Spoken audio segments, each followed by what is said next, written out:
Camera पे रहने से क्या है ना, आपका जो पूरी एक्टिव पार्टिसिपेशन रहती है पूरी लर्निंग के साथ आप यहाँ पे जा सकते हैं। तो आज आप देख रहे होंगे कि सुमित सर के बदले कविता मैम कैसे आ गए। Do not worry, Sumit sir कुछ फैमिली फंक्शन में है, पर हमारी लर्निंग तो बिल्कुल नहीं रुकनी चाहिए, है कि नहीं विवेक सर? तुम्हारी लर्निंग जो है पूरी कंटिन्यू रहेगी। So good morning once again everyone, मैं कविता आप सबका स्वागत करती हूँ आज के इस एक और लर्निंग सेशन में, जहां पे आज आप जो है कुछ खास सीखने वाले हैं। तो मैं बताऊं कि आज इस सेशन में आप सीखेंगे कि एक रिटेल बिजनेस को सक्सेसफुल रन करने के लिए क्या स्ट्रैटेजीज चाहिए। Right Manish sir, maximum businessman से आप जो बात करते हैं तो यहाँ पे कोई ना कोई रिटेलर कस्टमर तो आपको मिल ही जाते हैं। एक रिटेल इंडस्ट्री में कंपटीशन बहुत ज्यादा होता है, और उसे एक रिटेलर आप जो है कैसे हैंडल करेगा, ये कंपटीशन को हैंडल करते हुए आगे कैसे बढ़ेंगे, अपनी स्टॉक को बेटर कैसे तरीके से वो वहां पे मैनेज करेंगे। और हम जानेंगे कि एक रिटेल बिजनेस में कम खर्चे में मार्केटिंग आप इतना इफेक्टिवली कैसे कर सकते हैं। तो इन शॉर्ट अगर मैं आपको बताऊं, आज हम सब सीखेंगे एक रिटेल मैनेजमेंट की लर्निंग जो है हम लेने वाले हैं। और ये सब देने के लिए हमारे साथ कौन जुड़े हैं?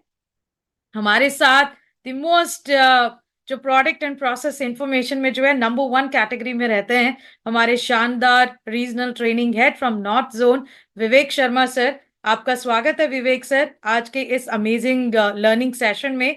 एंड आई होप आप जो यहाँ पे रिटेल मैनेजमेंट के बारे में हमें बताने वाले हो, तो इससे हम सबका जो है एक रिटेल बिजनेसमैन से बात करने का जो तरीका है, जो कॉन्फिडेंस है, वो जरूर जो है हमारा बढ़ेगा।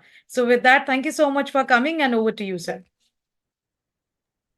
Hi, good morning. Thank you so much, Kavita ma'am, for the appreciation. And दोस्तों चलिए स्टार्ट करें। तैयार हैं आप सभी लोग? मैं स्क्रीन पर एसपी शर्मा जी को देख पा रहा हूँ, मनीष जी दिखाई दे रहे हैं स्क्रीन पर, विक्रम सर बिल्कुल तैनात होके बैठे हुए हैं, तैयारी कर लिए विक्रम सर ने आज की लर्निंग की। ठीक है, सो दोस्तों आज के सेशन में मैं रिक्वेस्ट करूंगा सभी पार्टिसिपेंट से, हमारे जो जूम से लॉग इन है, आप लोग प्लीज अपना कैमरा ऑन कर लीजिए। थोड़ा कैमरे पे सभी लोग रहेंगे, ज्यादा से ज्यादा लोग रहेंगे तो कनेक्ट अच्छे से बनेगा, है ना? ठीक है जी। सो रिटेलर, आज बात करेंगे रिटेलर की। ठीक है, रिटेलर की प्रॉब्लम्स की, उसकी प्रॉब्लम्स के समाधान की, उसकी समस्या के समाधान की। तो जितने भी हमारे कंसल्टेंट हैं, आप जब बाहर कस्टमर से बात करते हैं तो आपने देखा हो ज्यादातर कस्टमर सर्विस सेक्टर के होते होंगे या फिर आपके मैन्युफैक्चरिंग सेक्टर के होते होंगे, लेकिन आपने देखा होगा कि ज्यादातर कस्टमर आपके पास जो आते हैं वो आते हैं रिटेलर। ठीक है, और रिटेलर की दोस्तों अमित कुमार सर बहुत अलग अलग प्रॉब्लम्स होती हैं, तो वो कौन कौन सी मेजर कॉमन प्रॉब्लम्स होती हैं आज उनको समझेंगे। और ये रिटेल मैनेजमेंट का हमारा ये जो कोर्स है, ये कोर्स कैसे कस्टमर की वो सारी प्रॉब्लम्स को किल करता है, एलिमिनेट करता है, खत्म करता है, उसके बारे में जानेंगे robin sir, Yogesh Kumar sir, उसके बारे में जानेंगे। और इस कोर्स की लर्निंग क्या है, मेन जो पर्पस है ना आज के सेशन का, देखिए हम लोगों ने ना अब आईसीटी के साथ साथ कविता मैम रिटिमिस में भी पहल कर दी है कि डेली बेसिस में अब हम रिटिमिस के अंदर भी जो है स्किल्स के ऊपर, बिजनेस नॉलेज के ऊपर आपको कुछ ना अलग, आने वाले टाइम के अंदर आप देखेंगे बहुत अलग अलग नए नए स्पीकर आने वाले हैं। आज मेरे को देख रहे हो आप, आज सुमित सर नहीं दिखाई दे रहे हैं आपको, ठीक है, कविता मैम आपको दिखाई दे रहे हैं, और भी बहुत सारे हमारे ट्रेनर्स आपको बहुत कुछ आके, एसपी शर्मा सर बहुत कुछ आके सिखाने वाले हैं। आई एम श्योर आप लोगों को बड़ा बिजनेस की इस लर्निंग का फायदा बहुत मिल रहा होगा दोस्तों। हमारे ट्रेनर्स, रीजनल ट्रेनिंग्स, आईसीटी की ट्रेनिंग्स, हम और आपका रिटिमिस की ट्रेनिंग, इन सब अलग अलग प्लेटफॉर्म के माध्यम से बहुत सारी लर्निंग जो आपको दे रहे हैं ना मनीष कुमार सर, मैं दावा कर सकता हूँ ऐसी लर्निंग, ऐसी नॉलेज कहीं पर किसी प्लेटफॉर्म पे नहीं मिलेगी। चलिए आइए शुरुआत करते हैं आज के सेशन की। मैं अपना प्रेजेंटेशन आप सभी के साथ में जो है शेयर करता हूँ।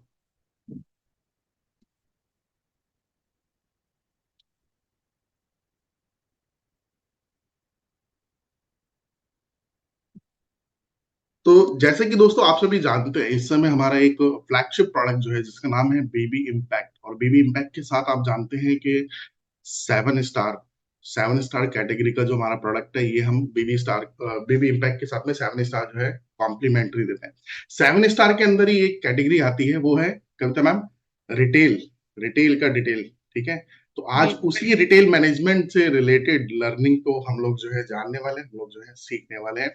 देखिए सबसे पहले समझते हैं कि रिटेल मतलब खुदरा व्यापारी लोग जो होते हैं, शॉपकीपर्स हो गए, किसी की दुकान हो गई, शोरूम हो गया, मार्केट में बहुत सारे लोग आपको जो मिलते हैं जो रिटेल में काम कर रहे हैं। आज हम उनकी बात करेंगे। तो देखिए, टारगेट ऑडियंस कौन है इसके।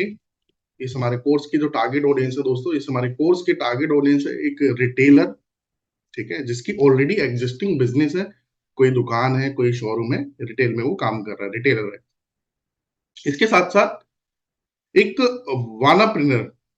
अब ये वानाप्रिनर कौन होता है योगेश सर? वानाप्रिनर वो होता है जो एंटरप्रेन्योर बनना चाहता है, ठीक है, जो रिटेल बिजनेस स्टार्ट करने की सोच रहा है। वो भी हमारा यहाँ पे जो है इसके अंदर टारगेट कस्टमर है, जो बिजनेस करने की सोच रहा है, कोई रिटेल में वो बिजनेस करने की सोच रहा है, और एक ऑलरेडी जो रिटेलर है। ये दोनों लोग लिख लीजिएगा, ये दोनों लोग हमारे जो है दोस्तों टारगेट ऑडियंस है। आज के सेशन की जो लर्निंग है, ये दोनों के काम आने वाली है, और ये लर्निंग आप लोगों के भी काम आने वाली है। तो अच्छे से सेशन के अंदर बने रहिएगा। सेशन के लास्ट में आप लोगों के साथ में कुछ एक्साइटिंग गुड न्यूज भी हम लोग जो है शेयर करेंगे। तो टारगेट ऑडियंस के बारे में पहले हमने समझा। अब टारगेट ऑडियंस के बाद आज की लर्निंग का इम्प्लीमेंटेशन क्या होने वाला है। देखिए, लर्निंग का इम्प्लीमेंटेशन ये है कि एक रिटेलर की जो भाषा होती है ना, आज के सेशन से मैं चाहता हूं कि वो रिटेलर की भाषा जो है ना, आप समझ पाए, आप बोल पाए, उसकी भाषा को आप समझ पाए, उसकी लैंग्वेज को आप समझ पाए, और उसकी लैंग्वेज में ही वो आप उसको सोल्यूशन दे पाए। आज की लर्निंग का ये इम्प्लीमेंटेशन जो है रहने वाला है। तो मेन 6 प्रॉब्लम्स, वैसे तो काफी सारी प्रॉब्लम्स होती है, लेकिन आज जो टॉप 6 बर्निंग प्रॉब्लम जो एक रिटेलर की हैं, चलिए आइए उनको समझते हैं। थैंक यू विनीता जी, धन्यवाद धन्यवाद। मेरी आवाज क्लियर आ रही है? कुछ लोग चैट बॉक्स में लिख रहे हैं सर आपकी वॉइस क्लियर नहीं है। बिल्कुल लाउड एंड क्लियर है सर। ठीक है, thank you ma'am, thank you so much. Okay, so सबसे पहली प्रॉब्लम जो है एक रिटेलर की दोस्तों, वो क्या है? जब हमने काफी सारे रिटेलर से बात करी, उनसे कंसल्टिंग करी, तो सबसे पहली प्रॉब्लम कौन सी निकल के आई कि सर मैं जो है मैं जो है दुकान खोलना चाहता हूँ, मैं नई दुकान खोलना चाहता हूँ, लेकिन ज्यादा पैसा मेरे पास में नहीं है, बड़ी इन्वेस्टमेंट मैं नहीं कर सकता, बहुत ज्यादा पैसा मैं नहीं लगा सकता। लेकिन मैं अभी मेरी एक दुकान है, मैं एक नई दुकान खोलना चाहता हूँ, या बिल्कुल बिल्कुल ही स्टार्टअप स्टार्ट करना चाहता हूँ, पैसा बहुत ज्यादा नहीं है मेरे पास में, तो क्या करूं मैं? ठीक है, ये एक प्रॉब्लम निकल के आई। फिर दूसरी प्रॉब्लम जो हमने समझी, वो दूसरी प्रॉब्लम ये आई दोस्तों कि अपनी इसी दुकान से, thank you so much Kashish sir, अपनी इसी दुकान से मैं सेल कैसे बढ़ाऊं? मेरी ये जो दुकान है सर, इससे ना सेल नहीं बढ़ पा रही है, ठीक है, सेल अटकी पड़ी हुई है, इसको बढ़ाऊं कैसे, है ना, स्केल कैसे करूं इसको? तीसरी प्रॉब्लम जो निकल के आई वो ये बताई हमारे काफी सारे रिटेलर भाइयों ने कि सर अपने प्रोडक्ट या सर्विस का ना सही प्राइस में कई बारी जो है रख नहीं पाता, उसकी वजह से कस्टमर क्या होता है, मेरे से नहीं खरीदता, मेरे कंपटीटर के पास में चला जाता है। तो सही प्राइसिंग कैसे सेट की जाती है, सही प्राइसिंग कैसे सेट करूं, ये एक प्रॉब्लम निकल के आई। इसके बाद मेरे को सर मार्केटिंग तो करनी है, लेकिन मेरे पास में ना मार्केटिंग करने के लिए बहुत सारा ना पैसा नहीं है, है ना। आप ज्यादा बिजनेसमैन से जब मार्केटिंग के बारे में बात करते हैं तो उनको ऐसा लगता है कि मार्केटिंग का मतलब है पैसा खर्च करना, बहुत सारा पैसा खर्च करना, लेकिन ऐसा होता नहीं है। तो सर कम खर्चे के अंदर मार्केटिंग कैसे करूं? कम खर्चे के अंदर मार्केटिंग कैसे करूं? मेरा जो स्टॉक है या जो इन्वेंट्री है, अपनी इन्वेंट्री को बेहतर तरीके से मैनेज कैसे करूं? इसको मैं मैनेज नहीं कर पाता, कई बार सर स्टॉक जो है एक्सपायर हो जाता है, मुझे पता ही नहीं चल पाता। ठीक है, स्टॉक गोदाम में रहता है, लेकिन मेरे को पता ही नहीं होता कि वहां पे स्टॉक पड़ा हो, कस्टमर आता है दुकान से जो है वापस चला जाता है। अब मैं इसको मैनेज कैसे करूं? मैं अपनी इन्वेंट्री को मैनेज नहीं कर पा रहा हूं, मैं क्या करूं? छठी प्रॉब्लम, मार्केट में सर कंपटीशन बहुत है, और अब तो सर ऑनलाइन भी आ गया, मैं ऑफलाइन बैठा हूँ, ठीक है, तो कंपटीशन बहुत ज्यादा है, मैं क्या करूं?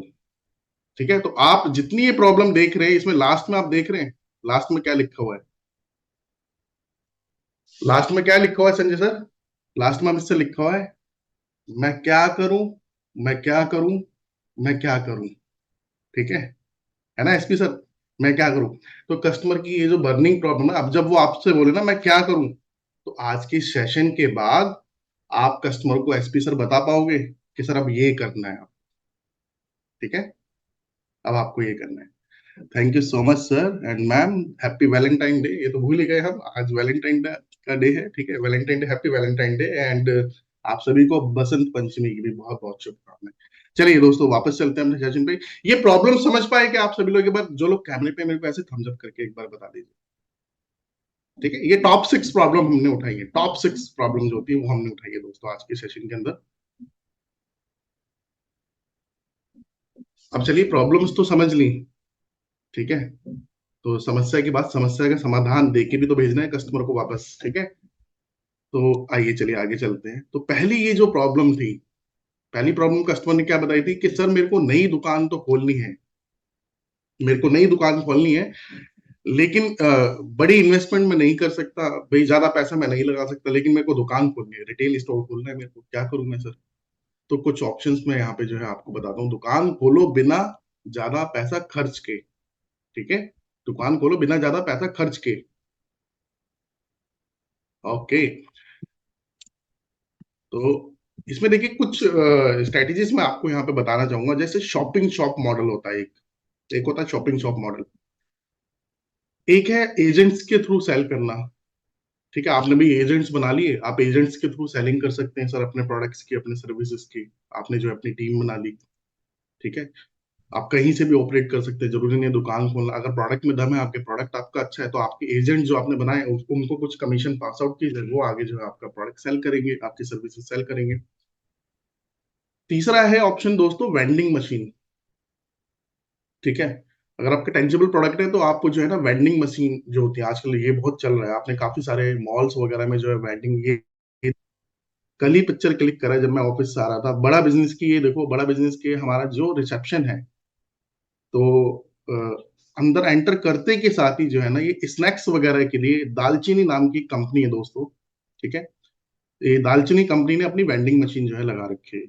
ये राइट हैंड साइड वाले आप इसके पिक्चर के अंदर जो है देख पा रहे होंगे, ये वेंडिंग मशीन लगी हुई है। सिंपल देखिए, हमारे किसी भी एम्प्लॉय को कभी भी थोड़ी बहुत हल्का हल्का फुल्का जो है ना, उनको जब हंगर होता है, भूख लगती है, तो उनको बाहर जाने की आवश्यकता नहीं पड़ती। वो इस मशीन के पास जाते हैं। ठीक है, कौन सा प्रोडक्ट उनको लेना है, ये स्क्रीन साइड में छोटी सी स्क्रीन लगी हुई है, यहाँ पे वो प्रोडक्ट को सेलेक्ट करते हैं। प्रोडक्ट के पूरा का पूरा डिस्प्ले होता है यहाँ पे। यहाँ पे चॉकलेट्स वगैरह भी हैं, बिस्किट्स भी हैं, चिप्स नमकीन वगैरह सब कुछ इस मशीन के अंदर है। और देखिए, कोई बंदा यहाँ पे नहीं खड़ा होता, सब कुछ ऑटोमेटिक है। ठीक है ना, तो बस वो क्या करते हैं, प्रोडक्ट सेलेक्ट करते हैं। प्रोडक्ट सेलेक्ट करने के बाद में वहां पे जो स्कैनर आ जाता है, वो पेटीएम वगैरह से किसी भी यूपीआई से अपना जो स्कैन करके पेमेंट कर देते हैं। नीचे वो प्रोडक्ट ऊपर से नीचे जो है मशीन के अंदर नीचे यहाँ पे ट्रॉली के अंदर आ जाता है, वहां से आप उसको निकाल लेते हैं। तो ये वेंडिंग मशीन के थ्रू भी जो है, अब देखिए इसमें वेंडिंग मशीन में बहुत ज्यादा खर्चा नहीं होता। ये हद से 15-20 हजार रुपए की वेंडिंग मशीन जो है आपकी लग जाएगी। अब बड़ा बिजनेस के ऑफिस के अंदर इन्होंने लगा रखे, ऐसे दालचीनी कंपनी ने बहुत सारे पूरे ऑल ओवर इंडिया के अंदर बहुत सारे जगह पे मॉल्स वगैरह में, कॉर्पोरेट ऑफिस में जो है वेंडिंग मशीन को लगा रखा है। तो वेंडिंग मशीन के थ्रू भी आप जो है अपने प्रोडक्ट की जो है सेलिंग कर सकते हैं। Selling through the e commerce, e commerce के थ्रू मतलब जैसे अमेजोन, मीशो और आपका फ्लिपकार्ट। ई कॉमर्स ये जो वेबसाइट होती है, आप वेबसाइट के जरिए, ई कॉमर्स के जरिए भी जो है आप जो है सेलिंग कर सकते हैं अपने प्रोडक्ट की।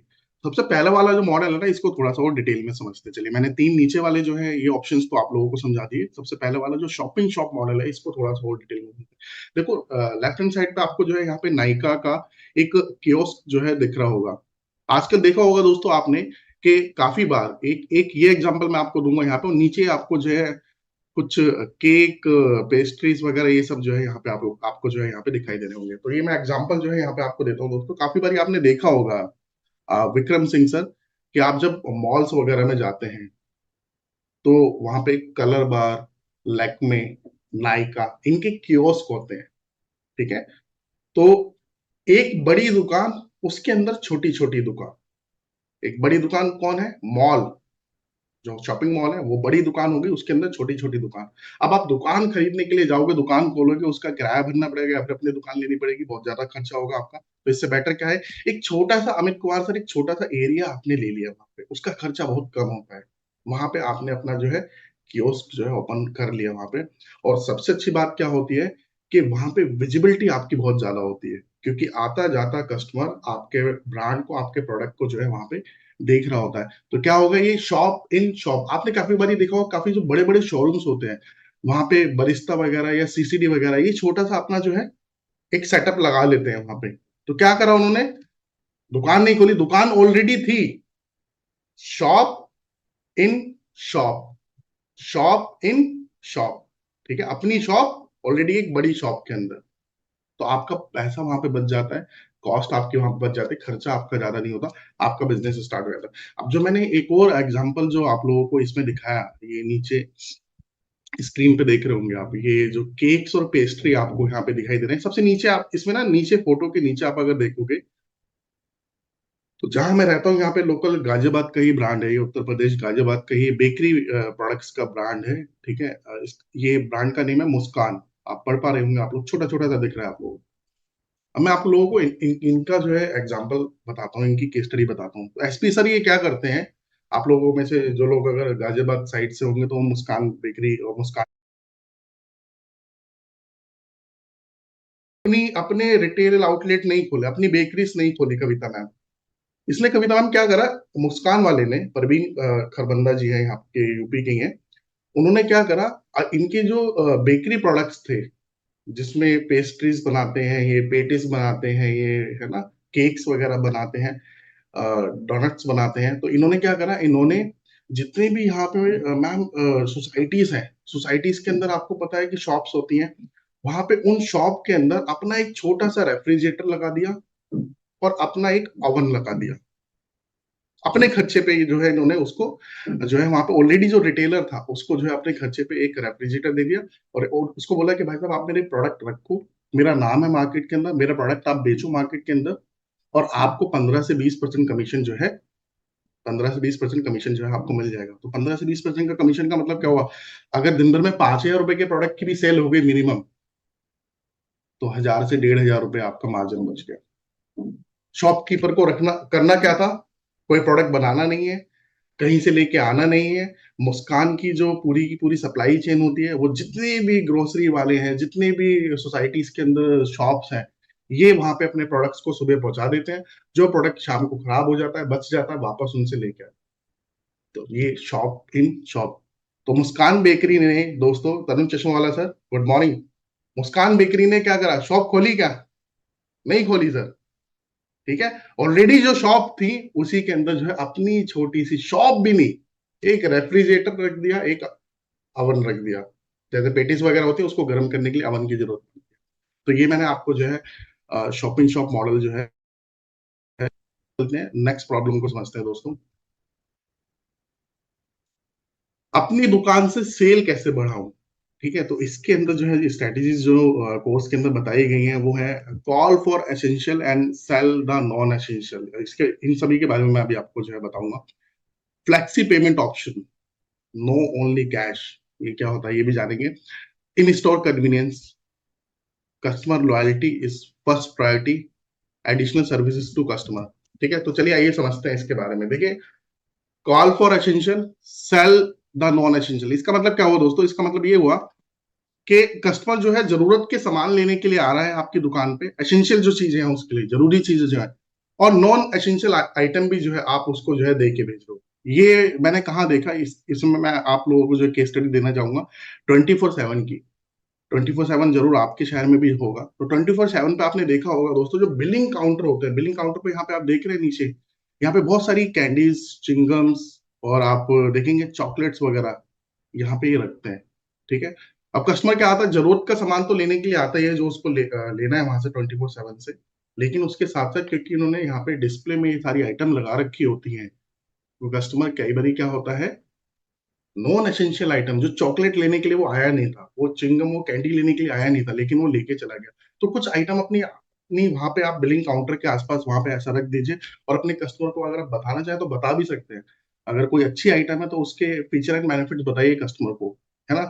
तो कस्टमर क्या करेगा, कस्टमर एसेंशियल आइटम के साथ साथ आपके नॉन एसेंशियल आइटम भी लेके चला जाएगा। इससे क्या होगा, इससे आपकी सेल बढ़ेगी।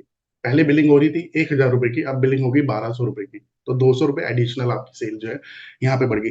इसके साथ साथ कुछ और मेथड है, जैसे फ्लेक्सी पेमेंट ऑप्शन। कस्टमर को ना दोस्तों जो है ना फ्लेक्सी पेमेंट ऑप्शन देना चाहिए। कई बार बहुत अजीब लगता है, कई बार ऐसा देख के कि कुछ जो शॉप्स होती हैं, कुछ शॉप पे ये लिखा होता है कैश ओनली, हम सिर्फ कैश लेंगे, no UPI, no other payment option, only cash, no card, कुछ नहीं।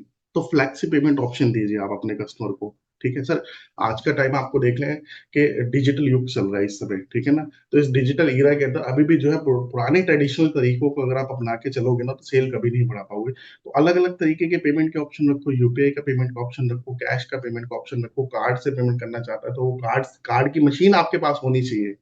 ठीक है। इन स्टोर कन्वीनियंस मतलब अपने स्टोर को इतना अच्छी तरीके से ऑर्गेनाइज कर दो कि कस्टमर जब आप 24/7 के या बिग बाजार में कहीं पे भी आप अगर सुपर मार्केट में आप देख जाते हो तो आपने देखा होगा वहाँ पे कितना कन्वीनियंस होता है। इजीली आपको सारी चीजें जो है सिस्टमेटिकली जहाँ पे रखी होती है सारी चीजें दिख जाती है, ज्यादा आपको परेशान नहीं होना पड़ता, किसी से पूछना नहीं पड़ता। ठीक है। तो अच्छी तरीके से ऑर्गेनाइज करके अपने स्टॉक को जो है अपनी शॉप के अंदर रखिए, जिससे कस्टमर जो है आएगा उसको जो है अच्छा फील होगा और इजीली वहां से वो प्रोडक्ट को पिक करके लेके जा पाएगा। Customer loyalty is first priority. देखिए, कस्टमर को लॉयल बनाने से पहले ना, सबसे पहले आपको लॉयल बनना पड़ेगा कस्टमर के साथ। ठीक है। तो पूरी ट्रांसपेरेंसी रखिए, ईमानदार रहिए अपने कस्टमर के साथ में। ठीक है। क्लियर रखिए सारी चीजें। अगर आप कस्टमर के साथ में थोड़ा सा भी जो है ईमानदारी नहीं रखते हैं, धोखाधड़ी करते हैं, तो कभी आप कस्टमर को जो है लॉयल नहीं बना पाएंगे, आप खो देंगे अपने कस्टमर को। इसके साथ कुछ लॉयल्टी प्रोग्राम्स वगैरह भी जो है आप यहाँ पे चला सकते हैं। एडिशनल सर्विसेज की भी मैं कुछ बात करूंगा। लॉयल्टी प्रोग्राम का मतलब क्या होगा? अभी जैसे मैं कल की बात है, मैं एक जगह छोटा सा एक स्टार्टअप था, मैंने वहां पे एक कॉफी पी, तो उन्होंने कविता मैम मेरे को एक कार्ड दिया, अपना एक विजिटिंग कार्ड की तरह एक कार्ड। उस कार्ड के ऊपर जो है ना, कार्ड के बैक साइड में जो है उन्होंने मेरा नाम लिख दिया उस कार्ड के ऊपर। मेरे से पूछा सर आपका नाम क्या है, नाम लिख दिया विवेक शर्मा, डेट डाल दी। उसके बाद उन्होंने वो कार्ड के पीछे मेरे को दिखाया, तो 9 सर्कल्स बने हुए थे। मैंने कहा 9 सर्कल्स का मतलब क्या है? तो उन्होंने बताया कि सर इस 9 सर्कल का मतलब ये है कि अगली बार 9 बार अगर आप हमारे स्टोर पे आएंगे और हमसे कॉफी पियेंगे, अराउंड 100 रुपीज समथिंग की वो कॉफी थी, 9 बार आके आप विवेक सर हमारे यहाँ से कॉफी पियेंगे, हम ये 9 सर्कल जो है, जब फर्स्ट टाइम होगा, सेकंड टाइम होगा, थर्ड टाइम, हम इस पे स्टैंप लगाते जाएंगे इन सर्कल्स को। ठीक है, इसको ब्लॉक कर देंगे। 10वीं बार आपको कॉफी हमारी साइड से फ्री होगी।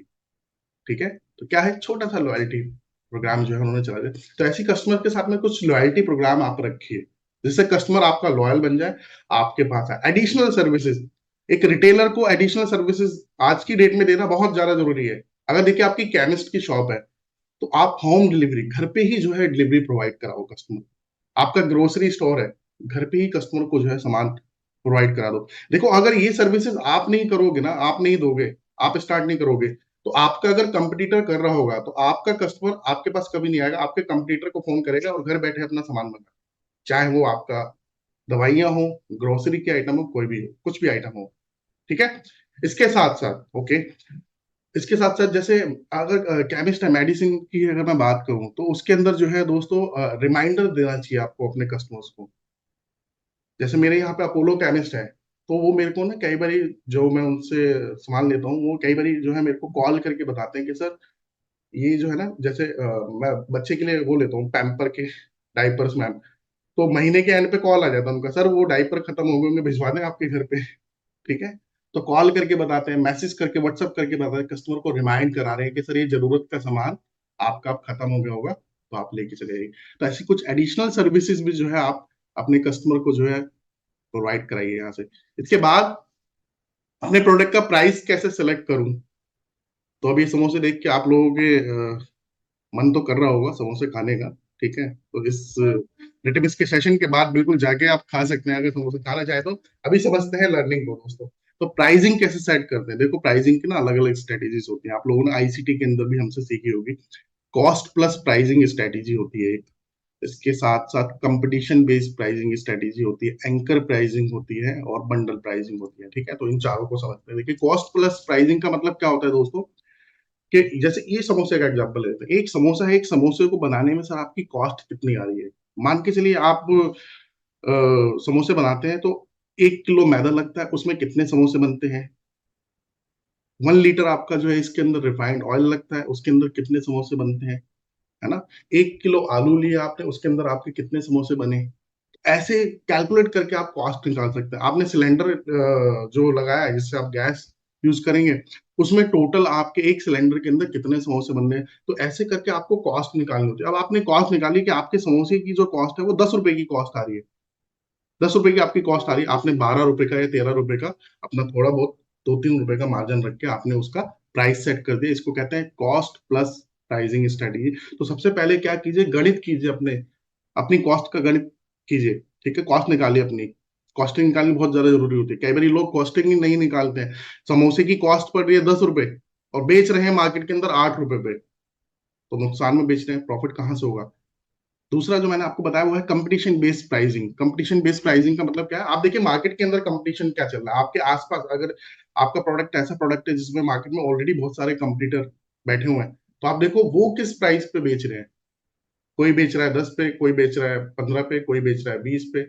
तो आप सेट कर लीजिए कि कंपटीशन के हिसाब से आप अपना प्राइस वहां पे क्या रखेंगे। इसके साथ साथ एंकर प्राइसिंग। एंकर प्राइसिंग क्या होती है? एंकर प्राइसिंग का मतलब ये हो गया कि दो प्रोडक्ट रख दिया आपने।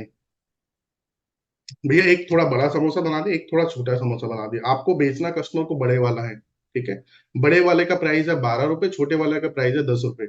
तो कस्टमर लेके कौन सा जाएगा? 12 रुपए वाला लेके जाएगा, क्योंकि वो उसको वो देखेगा कि यार सिर्फ 2 रुपए तो एक्स्ट्रा लग रहे हैं मेरे। ये आप लोगों को याद हो, हमने पॉपकॉर्न का एग्जाम्पल भी आपको समझाया था। जब आप मूवी देखने के लिए जाते हैं तो वहां पे सिनेमा हॉल के अंदर आपने देखा हो कि वहां पे 250 रुपीज का जो होता है वो टब वाला पॉपकॉर्न होता है, जो बड़ा साइज होता है, और रेगुलर जो होता है वो 200 रुपए का, 220 रुपए का होता है। तो कस्टमर हमेशा जो है टब वाला खरीदता है। तो एंकर प्राइसिंग बोलते हैं इसको। एंकर प्राइसिंग आप रख सकते हो, उसमें आपको प्रोडक्ट जो है, दो प्रोडक्ट का कंपैरिजन जो है कस्टमर को देना पड़ेगा, क्योंकि mind always works on comparison. ठीक है। Bundle pricing. बंडल प्राइसिंग का मतलब क्या है, आप अलग अलग प्रोडक्ट्स का ना कॉम्बो बना के आप कस्टमर को जो है दे सकते हैं। ये भी दे दिया, ये भी दे दिया, ये भी दे दिया, ये भी दे दिया। इसमें अगर मैं आपको एग्जांपल देना चाहूँ तो मैकडोनल्ड का एग्जांपल मैं आपको दे सकता हूँ। मैकडोनल्ड में आपने देखा होगा वैल्यू मील मिलता है, तो आप अलग अलग अगर बर्गर लेंगे, फ्रेंच फ्राइज लेंगे, आप डेजर्ट लेंगे, तो वो आपको बहुत ज्यादा महंगा पड़ता है। लेकिन वही वहां पे आपको अगर आप मील लेते हैं, कॉम्बो लेते हैं, तो आपको बहुत ज्यादा वहां पे सस्ता पड़ता है। तो इस तरीके से आप अपनी देखिए कि प्राइसिंग स्ट्रेटेजी आपको कैसे सेट करनी है। ये 3-4 प्राइसिंग स्ट्रेटेजीज जो है मैंने यहाँ पे बताई, जिससे आप अपने प्राइस को सेट कर सकते हैं।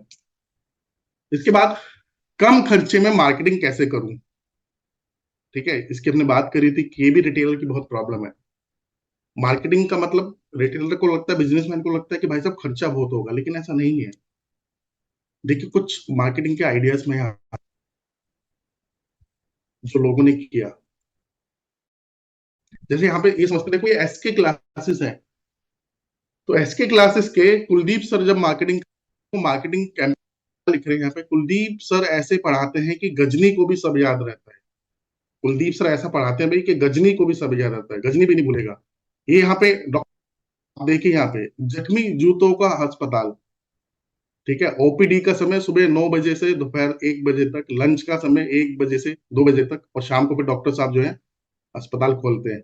हमारे यहाँ सभी प्रकार के जूतों का जर्मन टेक्निक से इलाज किया जाता है।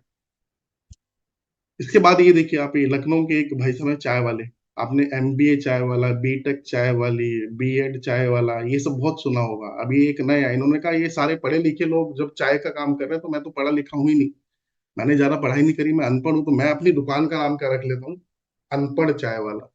और आज की डेट में 1 से 1.5 लाख रुपए महीने की अर्निंग है इनकी लखनऊ के अंदर।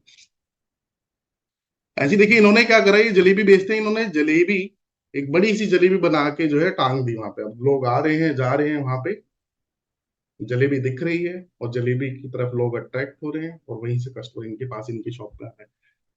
तो ये सारे जितने आप देख रहे हो, इन लोगों ने ये जो मार्केटिंग करी है दोस्तों, मैं आप लोगों से जानना चाहूंगा, ये जो मार्केटिंग करी है इन्होंने, क्या इसमें पैसा खर्च हुआ? क्या यस नो, जल्दी से बताइएगा मेरे को।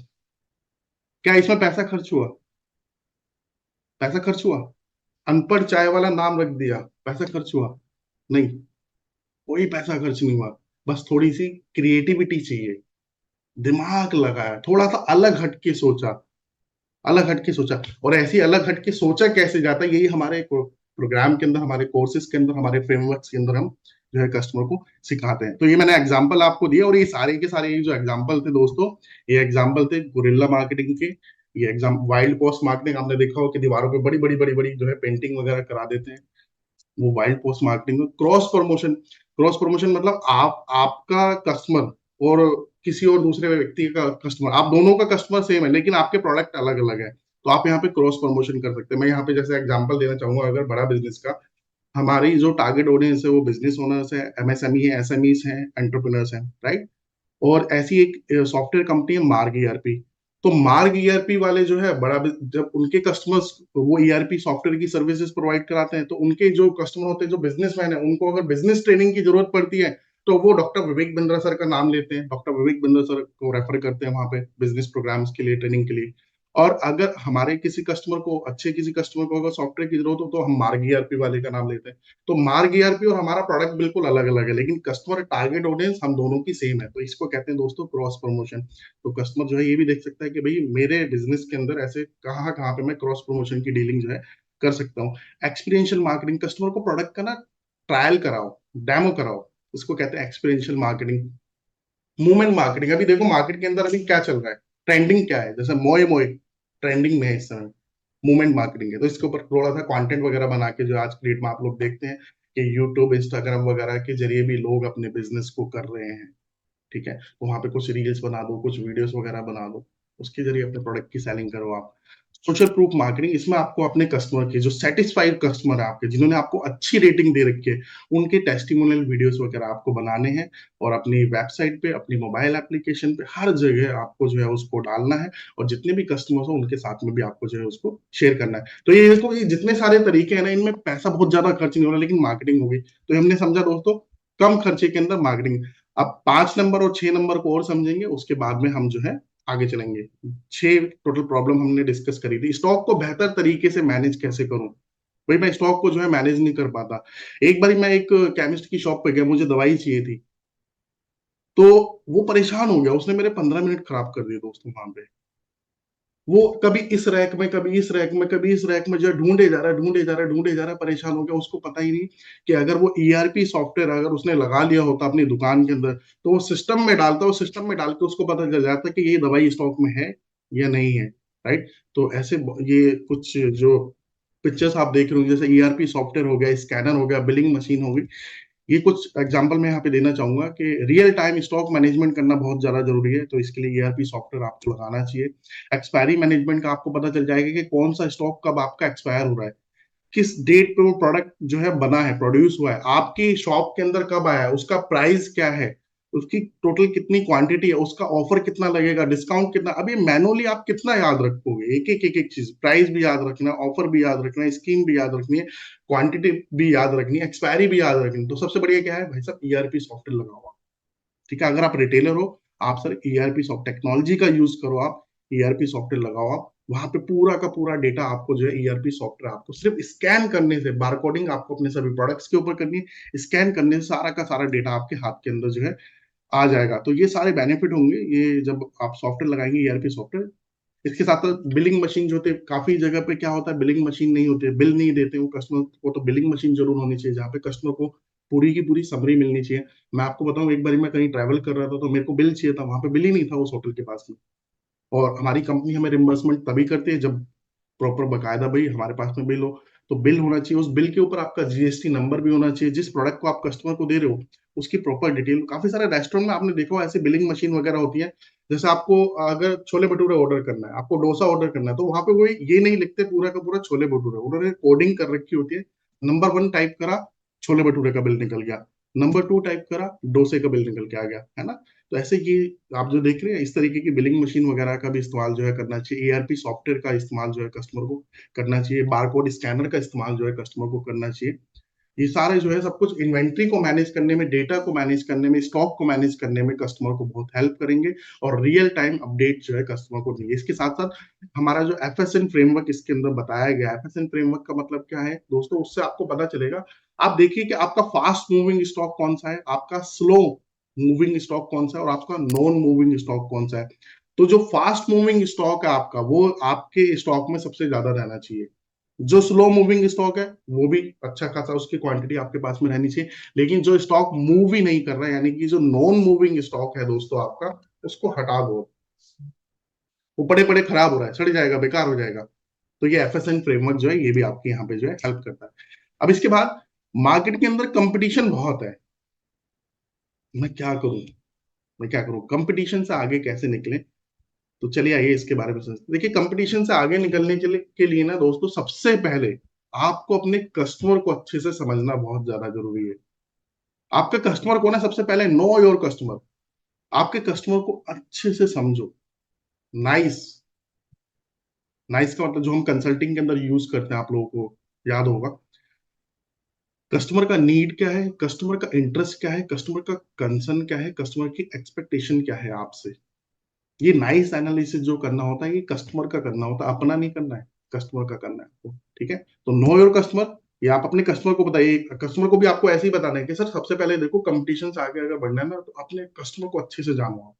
उसके बाद में कस्टमर को तो अच्छे से जान लिया, आप अपने कंपटीटर को अच्छे से जानो कि मार्केट में आपके कंपटीटर हैं कौन, और उनका एनालिसिस करो कि वो ऐसा क्या कर रहे हैं, आपके कंपटीटर कौन है और वो क्या कर रहे हैं, और ऐसा यूनिक क्या कर रहे हैं जो आप नहीं कर रहे हो।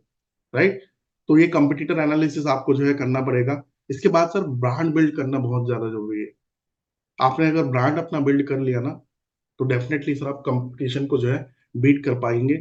एक कारण ये भी हो सकता है कि आपके जो दूसरे कुछ कंपटीटर है, उनका मार्केट में थोड़ा बहुत ब्रांड बन चुका है, आपने अभी तक अपना ब्रांड बिल्डिंग करा ही नहीं है। तो आप अपना कंपनी का जो है ब्रांड बिल्डिंग कीजिए। देखो, फोन वही होता है, ठीक है, लेकिन एक 1.5 लाख का बिकता है और एक 10,000 का बिकता है।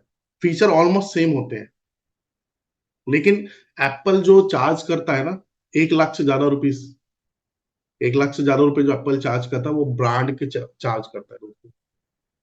लुई विटोन के अगर आप देखेंगे जो प्रोडक्ट्स आते हैं, एक बैग अगर आप ले लुई विटोन का, तो वो 4 लाख का, 5 लाख रुपए का आता है। बाहर नॉर्मली आपको 5,000 10,000 तक में वैसा बैग मिल जाएगा, 20,000 में मिल जाएगा, 25,000 में मिल जाएगा, लेकिन वहां पे वो 5 लाख का बैग बेच रहे हैं। क्यों? ब्रांड बिल्ड कर लिया उन्होंने। तो ब्रांड बिल्डिंग करना है अगर आपको कंपटीशन से आगे निकलना है तो। इसके साथ साथ आपका प्रोडक्ट ऐसा होना चाहिए सर, जो आपके कस्टमर की प्रॉब्लम सॉल्व कर रहा हो। तो आप ये चेक कीजिए कि आपका जो कस्टमर है, आपके कस्टमर की प्रॉब्लम आपके प्रोडक्ट से सॉल्व हो रही है, नहीं हो रही है। कोई प्रॉब्लम कस्टमर की आप सॉल्व कर रहे हो अपने प्रोडक्ट या सर्विस के माध्यम से, या नहीं कर रहे हो। तो अगर नहीं कर रहे हो तो बनाओ सर, ऐसे प्रोडक्ट को बनाओ। तो ये 5-6 चीजें हैं दोस्तों, जहां से आप अपने कंपटीशन से इनको करके आप आगे जो है निकल सकते हैं। इसके साथ साथ कंपिटिटिव एज क्या है आपके प्रोडक्ट के अंदर, यूएसपी क्या है। देखिए, मार्केट के अंदर पिज्जा तो बहुत सारे हैं, लेकिन डोमिनोज या पिज्जा हट, उनका टेस्ट बिल्कुल अलग है। कोल्ड ड्रिंक्स तो बहुत सारे हैं, लेकिन कोका कोला और पेप्सी, उनकी अलग अपनी मार्केट है ना। तो ऐसा कॉम्पिटिटिव एज आपके प्रोडक्ट के अंदर सर आपको बनाना है, डेवलप करना है, जो दूसरे लोगों से आपको अलग करता हो। ऐसी यूएसपी आपको जो है डेवलप करनी है अपने प्रोडक्ट या सर्विस के अंदर। ठीक है दोस्तों, अब ये मैंने आपको जो है टोटल जो 6 प्रॉब्लम्स थी, वो 6 प्रॉब्लम और उनके जो है सॉल्यूशन जो हमारे इस रिटेल मैनेजमेंट के अंदर बताए गए हैं, उनके बारे में मैं आप लोगों को बताया। अब लर्निंग का आउटकम समझ लेते हैं। देखिए, आउटकम क्या हुआ कि आप जो है सर, अगर रिटेलर हैं, आप शॉप खोलना चाहते हैं, रिटेल स्टोर खोलना चाहते हैं, तो लिमिटेड फंड्स के साथ, कम पैसों से भी जो है आप अपनी शॉप खोल सकते हैं। आप लोगों को याद हो, मैंने कियोस्क का एग्जांपल दिया था, वेंडिंग मशीन का एग्जांपल दिया था, मुस्कान बेकरी वाला जो है मैंने उनका एग्जांपल दिया था आप लोगों को। तो ये कुछ आइडियाज आप अपने कस्टमर्स के साथ में शेयर भी कर सकते हैं। शॉपिंग शॉप मॉडल बोलते हैं इसको। ठीक है, अलग अलग स्ट्रैटेजीज सर आप यहाँ से सीखेंगे, जिससे आप अपने बिजनेस को ग्रो कर पाएंगे, अपनी सेल्स को ग्रो कर पाएंगे। सही प्राइसिंग की वजह से आप ज्यादा से ज्यादा कस्टमर आपके पास आएगा, और आपका मार्जिन जो है सर सेफ रहेगा। ठीक है, कम खर्चे में आप मार्केटिंग कर पाएंगे, और अपने कंपटीशन को आप बीट कर पाएंगे, अपनी मोनोपोली आप क्रिएट कर पाएंगे। स्टॉक इन्वेंट्री को आप अच्छे से जो है दोस्तों यहाँ पे मैनेज कर पाएंगे। तो ये हमारा आज के सेशन की लर्निंग का आउटकम है। इसके साथ साथ इस कोर्स के अंदर जो की लर्निंग दी गई है, वो मैं आप लोगों को बता दूं। इसमें इस कोर्स के अंदर रिटेल मैनेजमेंट वाला जो हमारा प्रॉब्लम सॉल्विंग कोर्स है, इसके अंदर अलग अलग टाइप के रिटेल आउटलेट कौन कौन से होते हैं, इसके बारे में बताया गया है। राइट लोकेशन आपके लिए, आपके रिटेल स्टोर के लिए कौन सा रहेगा, इसके बारे में भी इसके अंदर बताया गया। प्राइसिंग स्ट्रेटेजीज के बारे में हम लोगों ने डिस्कस कर ही लिया, स्टोर मैनेजमेंट के बारे में भी हमने डिस्कस कर लिया। स्ट्रॉन्ग डिस्ट्रीब्यूशन नेटवर्क कैसे बिल्ड करना है, इसके बारे में भी बताया गया। कस्टमर एक्सपीरियंस, बेहतर कस्टमर एक्सपीरियंस कैसे देना है, इसके बारे में बताया गया। मार्केटिंग स्ट्रेटेजीज हो गया, स्टॉक एंड डेटा मैनेजमेंट हो गया। फाइनेंस को कैसे मैनेज करेंगे आप अपने रिटेल स्टोर के अंदर, बिजनेस के अंदर। डिफरेंशिएशन स्ट्रेटेजीज कौन कौन सी होती है, रिटेलर के लिए पॉलिसीज कौन कौन सी है, तो वो रिटेल पॉलिसीज की भी चर्चा की गई है इस कोर्स के अंदर। अपना जो फैमिली बिजनेस है आपका, फैमिली रिटेल बिजनेस आपका, उसको आपको कैसे ग्रो ग्रो करना है। रिटेल लीगैलिटीज कौन कौन सी होती हैं बिजनेस के अंदर, रिटेल बिजनेस के अंदर, और टेक्नोलॉजी कौन कौन सी है, कॉस्ट को कैसे ऑप्टिमाइज करना है आपको, ये सारी की सारी स्ट्रेटेजीज इसके अंदर जो है, प्राइस डिफरेंशिएशन भी आता है, ये सारी की सारी स्ट्रेटेजीज के बारे में भी जो है यहाँ पे इस कोर्स के अंदर डिटेल में चर्चा की गई है, जिसका नाम है रिटेल मैनेजमेंट। राइट, अब मैं आप लोगों को एक सेल्स स्क्रिप्ट भी जो है देता हूँ। जब आप अपने कस्टमर से अगर बात करें तो आप थोड़ा यहाँ पे सेल्स स्क्रिप्ट समझ सकते हैं। यहाँ पे मैं स्क्रीन लास्ट में आप लोगों के लिए जो है थोड़ा सा स्टॉप कर दूंगा, आप लोग स्क्रीनशॉट ले लीजिएगा। तो आप कस्टमर को बता सकते हैं कि सर देखो, इस रिटेल मैनेजमेंट के माध्यम से आप जानेंगे कि सर कैसे आप अपने रिटेल आउटलेट को बेहतर तरीके से मैनेज कर सकते हैं। उसको मैनेज करने में जो प्रॉब्लम आ रही है ना, आपको आपको हम इसमें सिखाएंगे सर, कि कैसे आप इसको मैनेज करोगे बेहतर तरीके से। इसके साथ साथ सर आप जानोगे कि रिटेल बिजनेस के अकॉर्डिंग, आपका जो रिटेल बिजनेस है, रिटेल स्टोर है, उसके अकॉर्डिंग राइट लोकेशन, सही लोकेशन कौन सा रहेगा आपके लिए। कई बार लोग ना गलत लोकेशन का चुनाव कर लेते हैं, उसके कारण भी जो है उनका रिटेल स्टोर वहां पे चल नहीं पाता। तो राइट लोकेशन होनी भी बहुत ज्यादा जरूरी है। इसके साथ साथ सर आप जानेंगे वो कौन सी स्ट्रेटेजी जिससे आप अपना जो माल खराब हो जाता है ना, खराब होने से आप बचा सकते हैं। आप अपनी स्टॉक को, अपनी इन्वेंट्री को आप कैसे मैनेज करेंगे। इसके साथ साथ आप जानेंगे सर टेक्नोलॉजी का यूज कैसे करना है, और टेक्नोलॉजी के यूज से आप अपने स्टॉक, अपने इन्वेंट्री को कैसे मैनेज कर सकते हैं। आप जानेंगे सर कि अपने प्रोडक्ट का सही प्राइसिंग आपको कैसे रखनी है। तो प्राइसिंग स्ट्रेटेजीज के माध्यम से आप वो भी समझेंगे। आप इसके साथ साथ सर ये भी जानेंगे इस कोर्स के माध्यम से कि सर कम खर्चे के अंदर मार्केटिंग कैसे करनी है, कम खर्च में मार्केटिंग कैसे करते हैं, ये भी आप जो है सीखेंगे इससे। तो दोस्तों, जैसा कि मैंने आप यहाँ पे, आप अगर स्क्रीनशॉट लेना चाहें तो इस सेल्स स्क्रिप्ट का यहाँ पे आप स्क्रीनशॉट ले सकते हैं। फिर मैं नेक्स्ट स्लाइड पे आप लोगों को लेके चलता हूँ।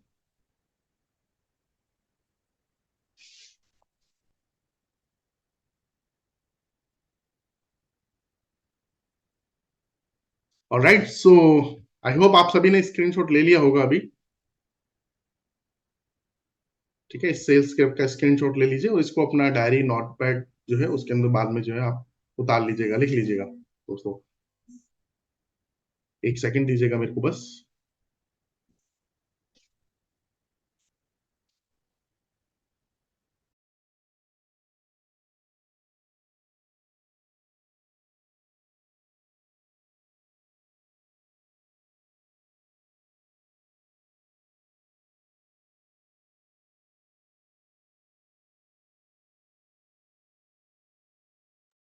ओके, सो आई होप आप सभी ने जो है, आप सभी ने अच्छे से जो है सेल्स स्क्रिप्ट को जो है समझ लिया होगा, और स्क्रीनशॉट भी इसका जो है ले लिया होगा दोस्तों। So thank you so much everyone, आज के रिटेल मैनेजमेंट की लर्निंग को जानने के लिए, रिटेल मैनेजमेंट की लर्निंग को लेने के लिए, और समझने के लिए कस्टमर की कौन कौन सी वो टॉप 6 प्रॉब्लम है, उसका सॉल्यूशन कैसे हमारे इस रिटेल मैनेजमेंट के कोर्स के माध्यम से जो है किया गया है। एक न्यूज जो आप सभी के साथ में शेयर करनी, तो वो न्यूज ये है दोस्तों